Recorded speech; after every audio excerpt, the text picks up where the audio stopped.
தற்போதைய அண்மை செய்தியை பார்த்துக் கொண்டிருக்கிறோம்.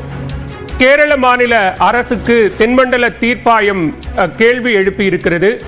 நெல்லையில் மருத்துவ கழிவுகளை கொட்டிய நிறுவனத்தின் மீது ஏன் எந்த நடவடிக்கையும் எடுக்கவில்லை என்று தற்போது தென்மண்டல பசுமை தீர்ப்பாயம் கேரள மாநில அரசுக்கு கேள்வி எழுப்பியிருக்கிறது. மருத்துவ கழிவு கொட்டிய விவகாரத்தில் ஒப்பந்த நிறுவனத்திற்கு எதிராக நடவடிக்கை எடுக்காதது ஏன் என்றும், அவர்களிடம் இழப்பீட்டை வசூலிக்காதது ஏன் என்றும் கேரள மாநில அரசுக்கு தென்மண்டல பசுமை தீர்ப்பாயம் கேள்வி எழுப்பியிருக்கிறது. அண்மை செய்தியாக பார்க்கிறோம்.